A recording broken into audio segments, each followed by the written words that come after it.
Hey guys, welcome to Adam. And I'm Bruce. We didn't clap Monday, so we'll do clap Wednesday? Yeah, I sure. still can't clap, so I need your help with that one. Please don't sue us. So typically when game companies announce new toys for us to play with, it becomes a joyous day. It's the most celebrated of all American traditions. Our gods on high trickle down silicon manna for us to consume with our wallet, and we do it gladly for God and for America. Is that what Americans do? I think the Nazis did that. I'm not sure. That should have happened today as Nintendo announced the first real details on its next console, currently codenamed NX. Yeah, if you can call them details. Shit, apparently you can't even really call it a console at all. Nah, it's probably just more of a little alligator. They describe it as a, quote, gaming platform and a brand new concept. So it'll tongue the butthole and give you a reach around at the same time. That was a Lawrence line. I don't know why he wrote that in. So what the fuck is this thing, Lawrence? Well, we don't know. We don't know anything about it, really. We don't even know anything around it, which is weird. The console won't even release Holiday 2016 or Holiday 2017, which is really weird for console. It's actually not releasing during a holiday at all, which is what Nintendo announced during their fiscal year 2016 investor briefing today. Whatever the fuck the NX is will actually release March 2017. March? Yeah, figure that one out. Okay, Now, just to be clear, we're not going to cover all the particulars of Nintendo's announcement here. If you want the full details of the actual story, head on over to the other report we did today. You can find a link in the description for that video. Wow. But instead, what we're going to do here is analyze Nintendo's decision and trying to figure out in reverse what the NX is and how it'll operate, since it has such a strange release window. Okay. First, let's run through why its release window is so strange. Consoles typically release in the holiday season for obvious reasons. Santa. Shoppers all whacked out on capitalism, rush stores, and buy piles of electronics for relatives they hardly like. It's the most wonderful time of the year. To get stomped on. With all that cash flying around, it's no surprise that large electronics manufacturers release during this window to get a part of that spending. Also, Jewish people buy things. So why would Nintendo miss this window?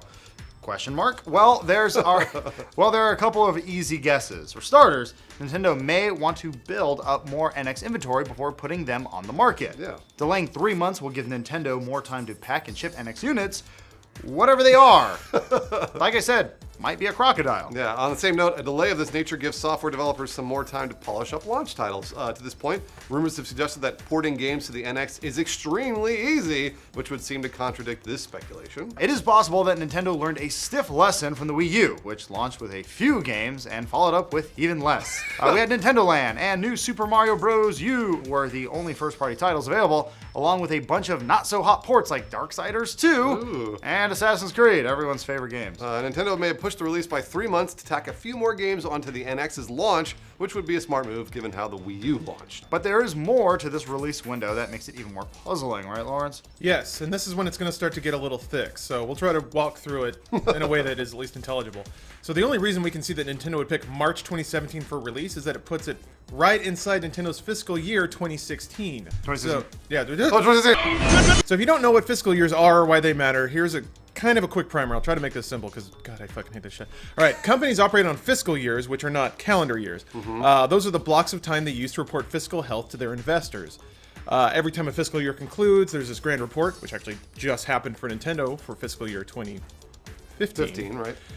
It's used as a time to reflect and explain the company's performances, successes, and failures for the past year, compare it to last year's performance, you get year-over-year performance indicators, and make forward statements about the results expected in the coming year. Typically, companies always prop themselves up at this time to say, last year was good, next year's gonna be even better. Right. So you guys, you investors, you want to start throwing money at us. Right, but what if it's worse?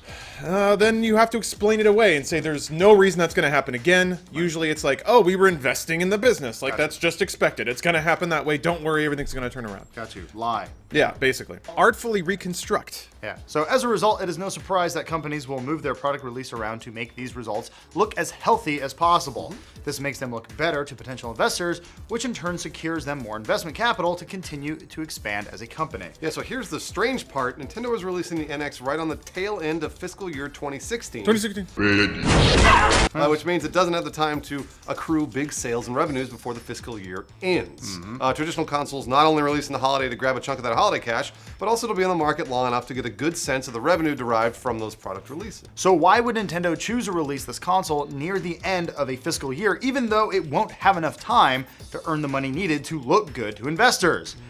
We figure this is a combination of a few factors. What are those, Lawrence? For starters, Nintendo has a new president. Yeah. Nintendo appointed current president and CEO Tatsumi Kimishima. Boy, there's a lot of You eyes. got in it. That was You good. got it, I white did. man. It always sounds wrong when I end it. Anyway, I'm sorry, Kimishima-san. In September 2015, following the late Satoru Iwata's passing in July 2015. Very sad. Since fiscal year 2016 will be Kimishima's first full year running the company, investors will be extra critical looking at those results. Essentially, they want to see, is Kimishima going to turn this company around? Is he going to destroy it? So it makes sense to us that Kimishima would want to push for the NX to release during that fiscal year, so it looks as amazing as possible, and he looks like Nintendo's sole savior and lord in the sky. Right. He comes out and says, look what I did by myself. No one dead worked on this. All right, but that still doesn't explain our previous problem that the NX wouldn't have enough time to rake in revenues to make the fiscal year look great. So we speculate that the NX must have some different revenue model. That means it will generate loads of revenue in a short amount of time, or at least accrue some kind of braggable metric that points to explosive revenues. With that in mind, here's our theory about how the NX could potentially fit this description. Rather than being a traditional console, which typically has high manufacturing and shipping costs, we predict the NX will be more of a set-top streaming box. So think like Steam Link, Chromecast, Apple TV, that kind of stuff. The only hardware included would include a hardware video decoder and maybe moderate processing power. This way, Nintendo could price the device relatively low, $50 to $100 maybe, and still earn a profit off of each unit sold. On top of this, releasing such a low-priced device from a high-profile company would presumably result in a ton of units sold, which would look great going into a fiscal year report. That still doesn't provide the revenue explosion that would seem to justify such an uncharacteristic release window, right, Lawrence? Yeah. So I mean, you can earn an amount of money. We have this many units out in the wild, provided you have about a month to rake up those reports. But if you really want to blow it out of the water, and this timing seems to suggest that, we speculate that Nintendo will debut some sort of direct-to-consumer subscription service, something similar to Xbox Live or PlayStation Plus. Okay. About damn time. Yeah, about damn time, right?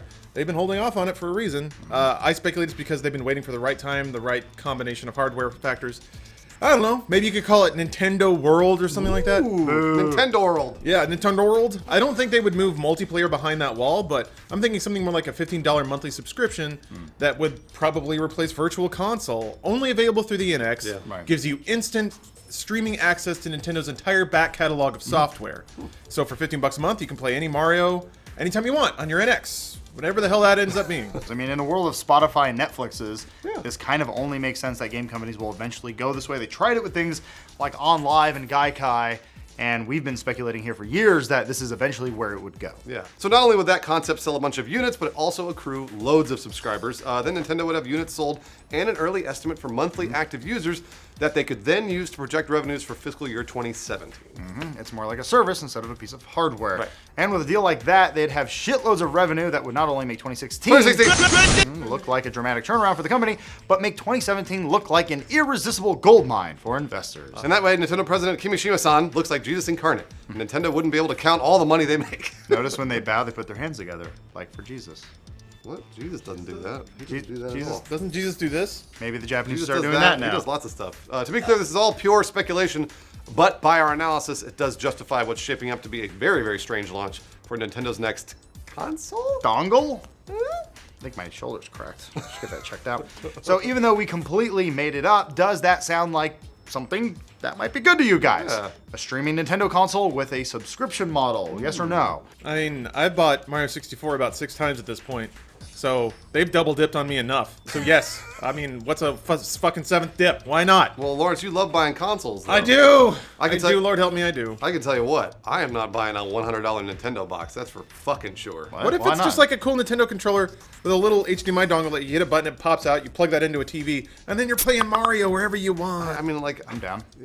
I would much rather see a very large console with lots of sweet AAA Nintendo titles than a tiny little streaming set-top Bruce box. wants like a turret to come out of it. I want an Xbox One, but larger. What about the amiibo? What about the amiibo? Who cares? Stick them up your ass. So in something that doesn't really matter, for Yeah. me at least, I could tell with my camera, I can tell when I'm reading the script or looking at the webcam. Yeah, me too.